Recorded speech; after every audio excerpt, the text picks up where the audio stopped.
See these dots here? The ones above, blue, red, red, tell you when buyers are exhausted. The ones below, yellow, blue, green, tell you when sellers become exhausted. So now it looks like there's a chance this is going to go down. But we need more confirmation. This isn't enough. This is just the first step. Now this is adjusting and indicating in real time based on a real smart algorithm. I can't explain the math in this short video. I always teach it in the training sessions that I give. However, it's in real time and it's based on price action. It's not a lagging indicator. It's a real-time indicator, and it actually gives you forward thinking tendencies, which is what you want when you're trying to trade into the future, right? So what if now we could add a piece of math that has been working for centuries to help us determine the balance of power between buyers and sellers? Now, think of this. Does 2 plus 2 equal 4? I think we know that it does. Did it equal 4 1,000 years ago? 10,000 years ago? It did, right? Even though there wasn't anyone there to discover it yet. We don't think, or we don't know. Maybe there was. And 2 plus 2 will equal 4 all the way into the future, into infinity. In other words, math tells the truth. It never lies. So back in the days of ancient feudal Asia, when the big heavy merchants would make buying decisions or selling decisions of rice shipments on the docks, and they'd be out there with their abacus doing the math to determine who was in charge, who had the balance of power, buyers or sellers, and that helped determine the price on whether they were going to purchase or sell their shipments.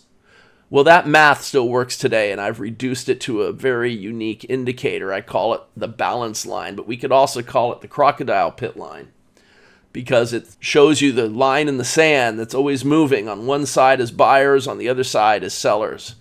And a big tug of war is always taking place.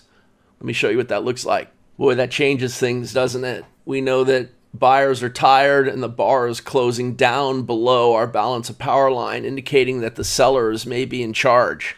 There's one more piece of information, and that's price action confirmation itself.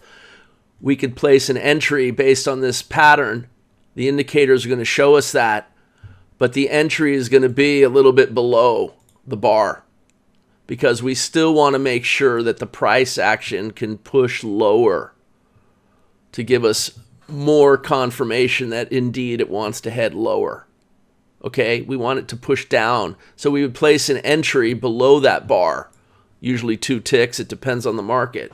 With this market, it would be 2 ticks. So let me show you what it looks like, and we'll walk through this trade, and then we'll talk more about this trade plan. All right, well, it put the entry down here at the little plus sign. So we would place an order. We would sell at 1139.25. We've got some targets being shown. We have a stop loss, which is where these exhaustion dots are. So the whole trade is already planned, and it's at our start time. So look what happens.